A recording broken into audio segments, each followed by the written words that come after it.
పాటు Congress party senior నాయకులు ఫిరోజ్ ఖాన్ గారు ఉన్నారు. సార్ నమస్తే సార్. లోపల జరిగిన సమావేశం త్వరలో కాంగ్రెస్ పార్టీ నామినేటెడ్ పోస్టులు భర్తీ చేయబోతుందని చెప్పేసి సమావేశం నిర్వహించినట్టుగా వార్తలు వినిపిస్తున్నాయి, నిజమేనా? నో ఇవాళ ఎజెండా 6.6 గ్యారంటీస్ మేము ఇచ్చినాం కదా. ఆ 6 గ్యారంటీస్ పబ్లిక్కి ఎట్లా చేరాలి, 100 డేస్లో 100% ప్రతి ఒక్క కామన్ మ్యాన్కి ఈ స్కీమ్లు పోవాలి. ఆఫీసర్స్ మీద ఏడవద్దు. ప్రతి ఒక్క కార్యకర్త ప్రతి ఒక్క గల్లీ బస్తీ ఇల్లు దాకా పోవాలి, అవగాహన చేయాలి, ఫామ్లు ఫిల్ కావాలి, పబ్లిక్కి లాభం కావాలి. పొన్నం ప్రభాకర్కి హైదరాబాద్ ఇన్ఛార్జ్ మినిస్టర్ వేసినారు. ఆయన ఒకటే 1 పాయింట్ ప్రోగ్రామ్తోనే తీసుకున్నారు. దీనిలో నామినేటెడ్ లేదు, మార్కెటింగ్ లేదు, ఏది డైరెక్టర్ లేదు, ఉట్టి 1 పాయింట్ ప్రోగ్రామ్, 6 స్కీమ్స్ ఎట్లా అమలు చేయాలి అంతే. అంటే నిజంగా కాంగ్రెస్ పార్టీ ప్రవేశపెట్టిన 6 పథకాలు అమలు చేయలేకనే కాంగ్రెస్ పార్టీ వాళ్ళు శ్వేతపత్రాలు రిలీజ్ చేస్తున్నారు, ప్రజలను మభ్యపెట్టేందుకు అని చెప్పేసి కేటీఆర్ అన్నారు. ఎలా చూస్తారు? అరే కేటీఆర్ దొంగ లంగా మాటలు, కేసీఆర్ లంగా మాటలు అని కాంగ్రెస్ పార్టీకి పవర్లో తెచ్చినారు కదా రాబాయి. వాళ్ళు ఒక్కడివైనా ఆ స్కీమ్లు అన్నీ చెప్పి అమలు చేస్తే అవుతుంది రాబాయి. నేను చెప్పిన డబుల్ బెడ్రూమ్ చెప్పినారు, ఎంతమందికి ఇచ్చినారు రాబాయి? ఉద్యోగాలు ఎంతమందికి ఇచ్చినారు రాబాయి? దళిత్ బంధు ఎంతమందికి ఇచ్చినారు రాబాయి? 12% మాకు ఇచ్చినారు రాబాయి. ఏమి ఇచ్చినారు రాబాయి? ఏమి ఇవ్వలేదు, డ్రామా చేసినారు. సో ఆ డ్రామాకి కన్క్లూడ్ చేసినారు. చేసేసి కాంగ్రెస్ కరెక్ట్ చెప్తుంది అని పబ్లిక్ మొత్తం బంగారు తెలంగాణ కాంగ్రెస్తో సాధ్యం, సోనియా గాంధీ ఎట్లా ఇచ్చింది ఈవీలతోనే సాధ్యమని పబ్లిక్ మొత్తం మాకు పవర్ ఇచ్చింది. ఇప్పుడు వాళ్ళకు షాక్లో ఉన్నారు. మేము ఇంత లంగా మాటలు మాట్లాడినాం, ఇంత డబ్బులు ఖర్చు చేసినాం, మేము పవర్లో రాలేదు, పవర్లో వచ్చిన తర్వాత కాంగ్రెస్ ఎమ్మెల్యే కొనాలి అంటే 100 కోట్లు అంటే కూడా ఎమ్మెల్యేలు వస్తలేరు, మా బతుకు బస్టాండ్ అయిపోతుంది అని పరేషాన్ ఉన్నారు వాళ్ళు. అంతే స్టోరీ. అంటే ఇప్పుడు కాంగ్రెస్ పార్టీ నాయకులు గతంలో ఎన్నికల ముందు బీఆర్ఎస్ ప్రభుత్వం 6,71,000 కోట్ల అప్పులు చేసింది అని చెప్పేసి కాంగ్రెస్ పార్టీ నాయకులు చెప్పారు. ఇప్పుడు తెలంగాణలో కాంగ్రెస్ పార్టీ అధికారంలోకి వచ్చింది, ఏ విధంగా మరి అంత కోట్ల అప్పు ఉన్నాక కూడా తెలంగాణ ప్రజలకు ఎలా అభివృద్ధి చేస్తారని చెప్పేసి బండి సంజయ్ కూడా కొన్ని విమర్శలు చేసిండు. ఎలా చూస్తారు?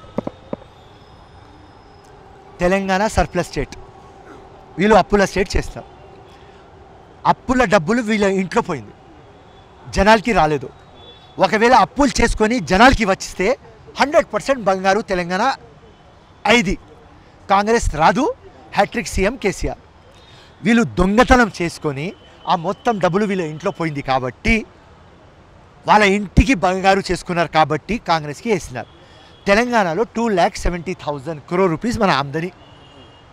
కాళేశ్వరంలో 100 రూపాయలు పెట్టాలి, 1000 రూపాయలు పెట్టినారు. మిషన్ భగీరథలో 100 రూపాయలు పెట్టాలి, 1000 రూపాయలు పెట్టినారు. ప్రాణహిత చవేలాలో 100 రూపాయలు పెట్టాలి, 1000 రూపాయలు పెట్టినారు. పవర్ కొనుక్కున్నారు ఛత్తీస్గఢ్ నుంచి, 1000 రూపాయలు పెట్టినారు, 100 రూపాయలు పెట్టాలి. ఇక్కడ కరెక్ట్ పెట్టే 2,70,000 crores 100% మా 6 గ్యారంటీస్ అమలు అవుతాయి. మేము ఇంట్లో ఆ డబ్బులు తీసుకోపోం, మేము పబ్లిక్కి ఇచ్చేస్తాం. రేవంత్ రెడ్డి చాలా క్లియర్గా ఉన్నాడు, ప్రతి ఒక్క డబ్బు ప్రతి ఒక్క ఇన్కమ్ కామన్ మ్యాన్కి పోవాలి. సోనియా అమ్మకి మనం ప్రామిస్ చేసినాం. రేవంత్ రెడ్డి క్యాబినెట్ చాలా క్లియర్ ఉన్నాం, మేము కూడా చాలా క్లియర్ ఉన్నాం. కేసీఆర్ బీఆర్ఎస్ పార్టీ చేసిన తప్పు మేము చేయం. సో ఆంధ్రప్రదేశ్ లాగా మన స్టేట్ కాదు, మన స్టేట్ సర్ప్లస్ స్టేట్, మన దగ్గర డబ్బులు ఉన్నాయి, 100% పంచుతాం, నో ప్రాబ్లం. ఇప్పుడు మీరు అంటున్నారు 100 పెట్టే దగ్గర 1000 రూపాయలు ఖర్చు చేసిర్రు. ఎవరైనా బీఆర్ఎస్ పార్టీ నాయకులు తిన్నదంతా కక్కిస్తామని చెప్పేసి పదే వాదనలు అయితే వినిపిస్తున్నాయి, అసెంబ్లీలో కూడా చూసినాం. నిజంగా అలా చేయబోతున్నా, చర్యలు తీసుకోబోతున్నా? 100 days ఆగండి, రిపోర్ట్ మా దగ్గర ఉన్నది, కానీ విట్నెస్ కావాలి, ప్రూఫ్లు కావాలి, అది సంపాదించుకుంటున్నాం. ఆఫ్టర్ 100 days ఆ ప్రూఫ్లు వచ్చిన తర్వాత 100% ఏం చెప్పినాం అది ఫాలో చేస్తాం. కొంత గల్లీలో మిస్ అయింది, ఢిల్లీలోనైనా మళ్ళీ ఖచ్చితంగా రాజ్యం మాదే రాకపోతుందని చెప్పేసి బీజేపీ వాళ్ళు అంటున్నారు. ఎలా చూస్తారు? చెప్తారా భయ్, కేసీఆర్ ఇట్లనే చెప్పినాడు, 3rd time నేను హ్యాట్రిక్ అన్నాడు. ఇప్పుడు నరేంద్ర మోదీ హ్యాట్రిక్. ఇప్పుడు నరేంద్ర మోదీ చెప్పాలి నేను ఓడిపోతున్నా, కేసీఆర్ చెప్పినాడు నేను ఓడిపోతున్నా. సో ప్రతి ఒక్క పొలిటికల్ పార్టీ చెప్తుంది, కానీ ఏదైనా సబ్కా సాత్ సబ్కా వికాస్ సబ్కా ప్రయాస్ సబ్కా విశ్వాస్. ఎవరిది విశ్వాస్? ఎవరు డెవలప్ అయినారు? ఉద్యోగాలు ఎక్కడ మోదీ? ప్రైజ్ నెత్తి మీద ఉన్నది, అది ఎక్కడ మోదీ? డెవలప్మెంట్ ఎక్కడ మోదీ?